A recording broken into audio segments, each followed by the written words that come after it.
మనతో పాటు డాక్టర్ మాధవి గారు ఉన్నారు. పై మెరుగులు చూసి మోసపోవద్దు అంటున్నారు. అసలు ఎందుకు ఆ మాట అనాల్సి వస్తుంది? ఒక డాక్టర్‌గా ఉండి మేడం నమస్తే. నమస్కారం అండి. పై మెరుగులు అంటే ఏంటి అంటే, ఇప్పుడు ఇది ఆరోగ్యానికి సంబంధించిన విషయం. మనము ఒక ఆరోగ్యం గురించి ఎవరి దగ్గరికి వెళ్తాం? డాక్టర్ దగ్గరికి వెళ్తాం. అలాగే రకరకాల ఆరోగ్యం, హార్ట్‌కి సంబంధించిన ఆరోగ్యం ఉంది, నరాలకు సంబంధించిన ఆరోగ్య శాఖ ఉంది. అలాగే చర్మానికి సంబంధించిన ఆరోగ్యం గురించి మనము చర్మ వ్యాధి స్పెషలిస్ట్ దగ్గరికి వెళ్ళాలి. అంటే డెర్మటాలజిస్ట్‌లు అంటాం వాళ్ళని. వాళ్ళ దగ్గరికి వెళ్ళాలి. ఈ డెర్మటాలజిస్ట్‌లు చర్మమే కాదు, హెయిర్ మరియు నెయిల్స్ గురించి కూడా చూస్తారు.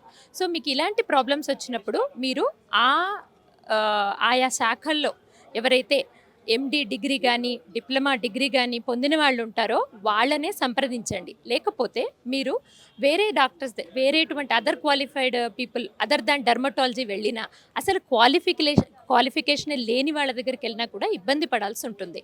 సో, దానివల్ల ధన నష్టము, ప్రాణ నష్టం కూడా జరిగే ఛాన్సెస్ ఉంటాయి. అంటే దాదాపు చాలా హాస్పిటల్స్ ఉన్నాయి డెర్మటాలజీ. అంటే ఏమన్నా ఇష్యూస్ ఉన్నాయా మేడం?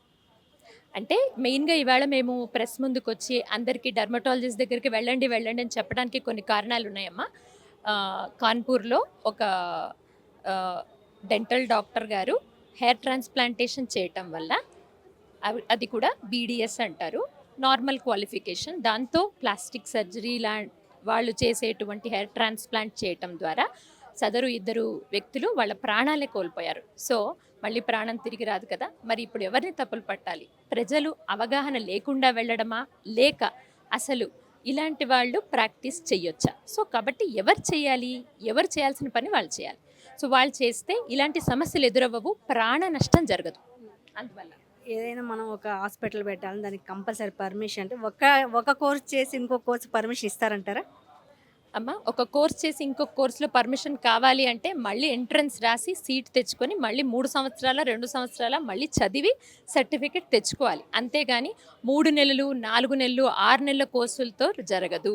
సో, మళ్ళీ నువ్వు చదవాలి మొత్తం. ఇప్పుడు ఎండీ డెర్మటాలజీ చదివాను నేను కార్డియాలజీ చేయాలంటే మళ్ళీ నేను ఎంట్రన్స్ రాసి కార్డియాలజీలో ఎండీ సీట్ తెచ్చుకొని చదవాలి. సో, అలాగా కుదరదు. 2, 3 నెలల కోర్సులతోటి మనము మొత్తం డెర్మటాలజీ ప్రాక్టీస్ చేయటం కుదరదు. కారణాలు అనేదానికంటే నేను ఒకటి చెప్పదలుచుకున్నాను. నేను doctor Rajyalakshmi senior dermatology consultant and HOD and professor also. ఏంటి అంటే ఇక్కడ జనాలకి ఒక అవేర్‌నెస్ కావాలి. బేసికలీ మేము ఇంత చదువు చదివి, ఇంత చేసి పేషెంట్స్ రాంగానే వాళ్ళు మనవాళ్ళు అనిపిస్తది. వాళ్ళని ట్రీట్ చేసేటప్పుడు కూడా అన్నీ చేసేటప్పుడు. కాకపోతే వాళ్ళకి అవేర్‌నెస్ లేదేమో, ఎక్కడికో ఎళ్ళిపోతున్నారు, ఏదో చేయించేసుకుంటున్నారు.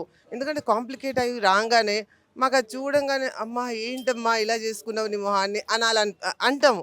బికాస్ ఔట్ ఆఫ్ ఇదనమాట కన్సర్న్. సో, అలా ఉన్నప్పుడు ఏంటంటే మేము చెప్పేదేంటి అందరికీ అంటే ఒక అవేర్‌నెస్. మీరు ఎక్కడికెళ్ళాలి, ఏ క్వాలిఫైడ్ డెర్మటాలజిస్ట్ దగ్గరికెళ్ళాలి. ముందు మీరు చూసుకొని మీరు ఏదైనా చేయించుకోండి. ఇప్పుడు కాలంలో మనమందరం బాగా కనిపించాలని చూస్తాము.